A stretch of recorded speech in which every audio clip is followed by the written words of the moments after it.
A miserable and embarrassing season has come to a close for Manchester United. It has truly been the pits for that formerly great club. Losing a European final to Tottenham Hotspur and finishing 15th in the Premier League table. This crop of players need to hang their heads in shame. They have combined to redefine a once proud and glorious club as nothing more than a punchline. Manchester United are now a joke thanks to these players. What we are going to do in this video is ruthlessly audit the Manchester United squad. We're going to break it down into three separate categories. There's the keep category, there's the sell category, and then there's the worst category of all. This category is the lumbered with. Players that you desperately want rid of, but you know you will not be able to find a buyer. Now, just before we get into it, will you please do me a massive favour? Click subscribe. It would be an honour to welcome you into this community, and it really does help me out. Go on, click that subscribe button now. Right. Let's start with the goalkeepers. Tom Heaton is a third choice goalkeeper who in that capacity is absolutely fine. He has a good understanding of the club, he's well respected, he knows what the club is supposed to represent, and players like him are good to have around the camp. I say keep Tom Heaton. Altay Bayindir, get rid. What Manchester United need is a top-class goalkeeper and a top-class backup goalkeeper. The backup goalkeeper is supposed to be so good at a club like Manchester United that he is rivaling the number one for the first team shirt. And what does it tell us about Bayindir? If Andre Onana can be this bad and still clearly Manchester United's number one goalkeeper. When teams are good, the second choice goalkeeper will always be good. When Manchester United were the Manchester United that they should be. When Manchester United were competing for and winning European Cups, they had Edwin van der Sar in goal and Thomas Kuszczak on the bench. This is true of any club. When Chelsea were at our best, Petr Cech in goal, Carlo Cudicini on the bench. Manchester City, Ederson in goal, Ortega on the bench. It is so simple. And this equation proves that Bayindir simply must be sold. Andre Onana. This is really, really bad news for Manchester United because Andre Onana falls into the worst possible category that we created for this video. The category is stuck, lumbered. Quite frankly, there is no wiggle room. Onana signed a 5-year contract with Manchester United. He earns about 5 million quid a year. And he is there until 2028. Considering his wretched form since he put on a Manchester United shirt, it will frankly be impossible for Manchester United to offload this guy. Literally nobody will match his wages. And therefore, Andre Onana will sit tight and earn over 5 million quid a year. Onana will never be a good enough goalkeeper to be the number one choice for anyone with genuine designs on winning the Premier League. He's wild, untamable, erratic, and quite frankly, until Manchester United put this position right, there is a ceiling for how high they can go. I know they only have 100 million quid net to spend this summer, but in my opinion, a significant percentage of it needs to go on a goalkeeper because Manchester United need a new number one. Defenders, Lenny Yoro. Non-negotiably keep. I think Lenny Yoro was an example of how Manchester United got it right. You know, at the time, Barada, Ashworth, Wilcox, this was an example of them getting it right. You know, Lenny Yoro was at Wembley Stadium to watch Real Madrid beat Borussia Dortmund as a guest of Real Madrid. Everybody believed that he was going to be joining Real Madrid, joining Kylian Mbappe in this new era of Galactico. But Manchester United had other ideas, and to this day, it looks like an excellent piece of business. It's one of the rare examples where Manchester United have got it right. I think Lenny Yoro is a cornerstone of the new look Manchester United. If Manchester United are to become the team that they once were, Lenny Yoro must stay. Quite clearly, he's an excellent defender. He's learning, he's on a learning curve, he's young. But he's a top defender in the making. He must stay. Mazraoui, I think you keep him. I quite like him, and I think his versatility will be beneficial to the manager in the new season. You know, not everyone can be a world beater. You need solid squad footballers, and I think Mazraoui is that personified. Undoubtedly keep Aidan Heaven. He's young, he's just arrived from Arsenal. Obviously, you keep Aidan Heaven and see how he develops. Next up, Patrick Dorgu. Now, to be honest, I know he's just arrived, but I'm on the fence with this one because every single time I've seen him play, he looks shaky. He's raw, he's learning, he needs nurturing, but I feel like he might be out of his depth. I'm going to say keep, but we will be revisiting this in January if we don't see a drastic level of improvement from Dorgu. Matthias de Ligt, I think Manchester United undoubtedly have to keep. It was a real loss for them that he missed the Europa League final. Harry Maguire, I think keep. He has earned another year. Football should be a meritocracy, and Harry Maguire has proved his value to Ruben Amorim. He has earned the opportunity to stay, and I actually believe that in a back five, Harry Maguire is in Manchester United's best 11. De Ligt, Maguire, Martinez, I think there's a nice ring to that. Speaking of which, Lisandro Martinez. Again, I think they have to keep him. There's no doubt that he's good enough to play for Manchester United. There's no doubt that Lisandro Martinez is in Manchester United's best 11. The problem is his availability. But Manchester United aren't a good enough team to allow players of Lisandro Martinez's quality to leave. This is a big fat keep, but he must be more available next season. If we haven't seen more of him in a Manchester United shirt, if fitness is again a problem in 12 months, I think we need to then say move on. But for now, keep. Diogo Dalot has to go. I just don't believe that Diogo Dalot is good enough to play for Manchester United. Error prone, inconsistent, and the wing-back positions are so integral to everything that Amorim is trying to build. I cannot believe that Amorim will believe that he can get the best out of his system if Diogo Dalot is one of the players that he's relying on. Luke Shaw. Your mum's on benefits, Luke Shaw. My God, I'm so bored of Luke Shaw. I'm so bored of talking about Luke Shaw. 5 starts for Manchester United in over a year. And do you know what? Do you know what I'm going to say here? People won't like this, but I am correct. I'm convinced I'm correct. Let me know your thoughts in the comments below. Luke Shaw's not very good. Luke Shaw is so overestimated simply because he's always injured. You know these footballers who somehow build up their majesty, they build up their aura when they don't play. Consistency is such a key to being a top-tier footballer. And the bloke is never available. And even when he is, he lacks athleticism, he lacks positional awareness, he lacks speed. I simply don't get it with Luke Shaw. I just don't see it. I never have. Even if Luke Shaw was available for 30 games a season, I still believe Manchester United need a better left-back than Luke Shaw. But, Manchester United fans, you aren't going to like what I'm about to say. Because, dear friends, you are lumbered. Luke Shaw will be going nowhere. He has 2 years to run, earning 180 grand a week. He will sit tight, pick up his money and clog up the treatment room. He will literally go nowhere. You are so lumbered because nobody in their right mind is going to spend anything on Luke Shaw. Nobody is going to give him anywhere near 180 grand a week. And you somehow are tied to this geezer for another 2 years. Buckle up because it's going to be a bumpy ride. You got 2 more years of Luke Shaw. This is going in lumbered. Tyrell Malacia, I mean, this just hasn't worked, has it? The fact that he went on loan to PSV proves that he isn't capable of being a Manchester United fullback. Another dud signing. Tyrell Malacia must be sold. Johnny Evans, Johnny Evans is an icon for Manchester United. He is somebody that deserves the utmost respect, but it's over. He will be released. Similarly, Lindelof, apart from all of the stuff about being an icon and an excellent player for Manchester United, Lindelof I've never rated. I don't think he was ever good enough to play for Manchester United. And he, personified, is actually an example of when Manchester United started normalising mediocrity. When they started telling me that Victor Lindelof was somehow good enough to play for them. Victor Lindelof on his best day was never good enough to play for Manchester United, if Manchester United are the club that I know them to be. You won't believe this. I just looked it up. Lindelof done 8 years at Man United. 8 years. And it is no coincidence that the worst 8 years of Manchester United's modern existence has coincided with the presence of Victor Lindelof. Out. Don't let the door hit you on the way out, dear sir. Right, into the midfield we must go. E-I-E-I-E-I-O. Amad Diallo. There's just nothing to say here, is there? A resounding keep. One of Manchester United's stars. A jewel in the crown. One of the only positive things that happened to Manchester United this season. A genuine star in the making. Imagine what he would be like if there was any quality around him. He looks like a superstar. And he looks like a superstar alongside Rasmus Højlund. Just think about what this boy could do if he was given a genuine platform and chance. Obviously keep Kobbie Mainoo.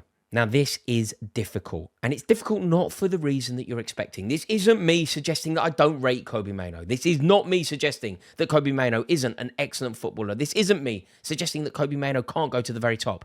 This is me now trying to understand Ruben Amorim's commitment to system. I don't like system managers. I don't like the idea that you can't be pragmatic. I can't actually comprehend the idea that you can have really good footballers who don't get into your team simply because the system dictates it. I actually agree with Carlo Ancelotti in that he believes that your responsibility as a manager is to get the best players on the pitch all playing well together. I believe that about England. You know when people say, how do you get Foden and Bellingham in the same team? I don't know the answer to it, but a top manager should. Lampard and Gerrard can't play in the same team. Well, Mourinho believed that they could, didn't he? When he broke his neck to sign Steven Gerrard for Chelsea. So when people say that Kobbie Mainoo doesn't fit the system, I don't get it. But that seems to be the world that we live in. And if Kobbie Mainoo doesn't fit the system, I mean, Man United aren't good enough to allow players of Kobbie Mainoo's quality to leave. But equally, they're not good enough to have players of Kobbie Mainoo's quality sitting on the bench. So, in my opinion, they keep. But if a huge offer comes in, which I believe it will, if Manchester United are intending on committing to Ruben Amorim, and Ruben Amorim in turn is intending on committing to his system, and Kobbie Mainoo doesn't fit the system, then maybe they have to listen to offers. But for me, it's a keep. Obviously keep. He's a wicked footballer. Next up, it's Bruno Fernandes. Possibly the most difficult and divisive one of these that we're going to do. What isn't up for debate is the quality of Bruno Fernandes. What isn't up for debate is the fact that Bruno Fernandes is one of Manchester United's star performers. But is he what Manchester United need? Is he enough for Manchester United?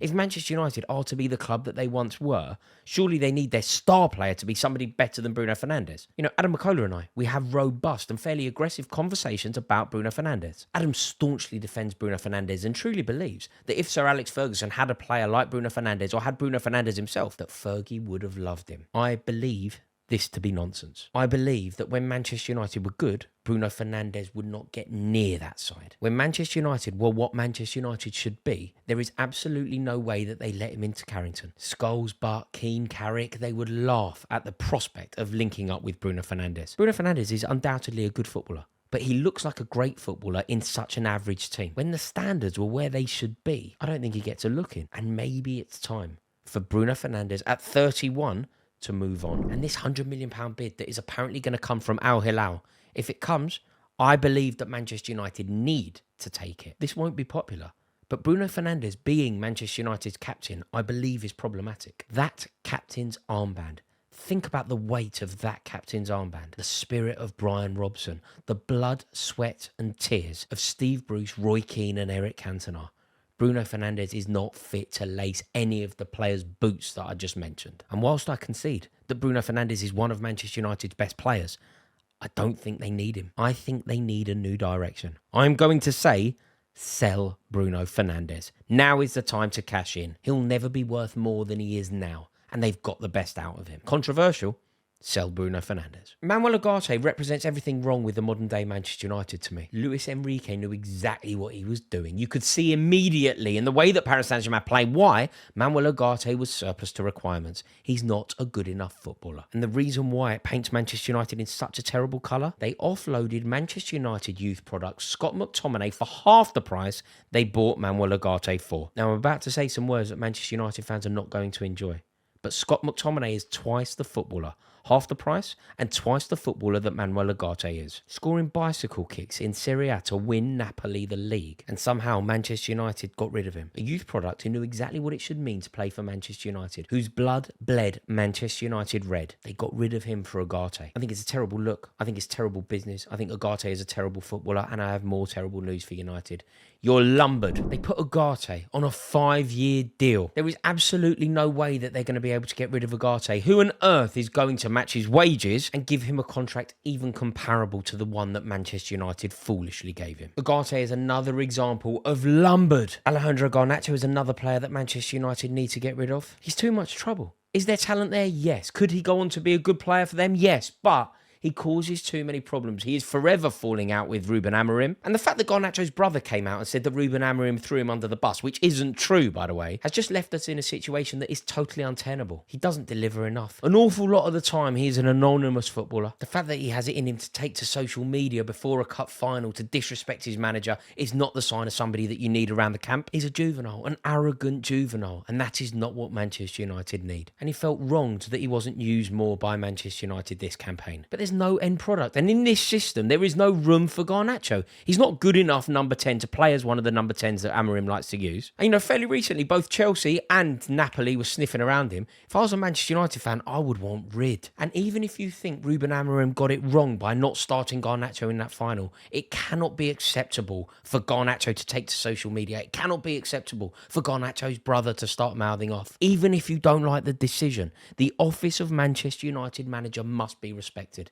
I think Garnacho needs to go. Toby Collier, obviously not good enough to play for Manchester United. Mason Mount, we're home, Mace. Dear, oh dear. Whether you think he should stay or whether you think he should go, Mason Mount was given a 5-year contract on £250,000 a week. He ain't going nowhere. God, imagine giving Mason Mount £1 million a month. £250,000 a week. Yeah. I think he should go. I think they should get rid. I don't think he's contributed. I don't think he's played a good game of football since Chelsea won the Champions League. But it's basically neither here nor there. Mason Mount will be a Manchester United player for the foreseeable because of the idiocy in the boardroom. No one is going to give Mason Mount anything like the contract that Manchester United did. No one would give Mason Mount even close to £12 million a year, and no one else will put him on a 5-year deal. Manchester United are well and truly lumbered with Eminem. Lol. Casemiro still has a year left on his 350 grand a week contract. £350,000 a week. So obviously they should sell Casemiro. Obviously it's time to sell Casemiro, but obviously Casemiro is going nowhere because nobody is going to give him £350,000 a week. Casemiro will be a Manchester United player this time next year. I am certain of it because they are well and truly lumbered with him. Antony, they should sell. He's doing really well at Real Betis. He's resurrecting his reputation and his career. And I think this sale would be one of those very few situations where everybody's a winner. Manchester United will recoup some money. Real Betis will get a player that they want. And Antony will get the fresh challenge that he needs. Obviously, sell Antony. Jadon Sancho. Now, this one's very difficult for me because I have a vested interest. So, talking from a Manchester United perspective, you need to sell. But I'm a Chelsea fan, and I think you should keep. What we need to do is give you the £5 million to make him your problem. If we do that, you should then sell him. But I want him nowhere near Chelsea. Disastrous player, disastrous man. Christian Eriksen is going to be released. Now, strikers. Chido Obi, they keep. Arrived from Arsenal, raw, shown a few glimpses, and is already better than Højlund. Keep, by that logic alone. Xerxes, difficult. Some signs of genuine potential. Looks like a footballer, but other signs make me wary. I'm really on the fence with this one. I'm inclined to say keep. Keep, but if you get an offer, sell. So keep, but if you get an offer, sell. Marcus Rashford. I mean, this is mental because Marcus Rashford is quite clearly still Manchester United's best attacker. But reluctantly, I think they have to sell him. It's one of those situations where everybody needs a new start. Marcus Rashford probably can't play for Manchester United again. So Marcus Rashford, they have to sell. And Rasmus Højlund. I mean, Rasmus Højlund is a joke. Clearly not good enough to play for Manchester United. An embarrassment to the icons that have once represented that club. It is a travesty that Rasmus Højlund represents a club and plays in the position that Eric Cantona played in. It is an embarrassment to everyone involved that Rasmus Højlund is following in the footsteps of greats like George Best, Mark Hughes, Ruud van Nistelrooy and Wayne Rooney. Rasmus Højlund could quite possibly be one of the worst players to have ever played for Manchester United. In fact, Rasmus Højlund could quite possibly be one of the worst centre-forwards to have ever played in the Premier League. Get thee gone. Manchester United, distance thyself. Woeful, inept, done. Like, he's not even the worst centre-forward I've seen. He's the worst footballer I've ever seen. Right, there we have it. They are my thoughts on the Manchester United squad. Can you believe that, in my opinion at least, there are more players that Manchester United should get rid of currently within the squad than they should keep? I've said that they should only keep 12, but I've also said that they should sell 10 and they're lumbered with 5. So the 5 that they're lumbered with, I believe, will stay. But if they could get rid of them, they should. Which means that there are more players in the camp that they should get rid of than they should keep. Sounds striking. Sounds shocking. But when you think it's their worst season since the Premier League began, maybe this makes sense. They need to raze it to the ground and start again. Manchester United were once a proud institution, a great representation of football from this country. But through mismanagement and ineptitude, it has gone wrong. The only way that they can get it right is to effectively start again. Build around some of those jewels in the crown, the young, prodigious talent, the players that want to be there and the players that understand what Manchester United are supposed to be. To everyone else, don't let the door hit you on the way out. Thank you so much to everybody for watching this video. I really do hope you've enjoyed it. If you have, please do me the honour of clicking subscribe. It would be my joy to welcome you into this community. Cheers.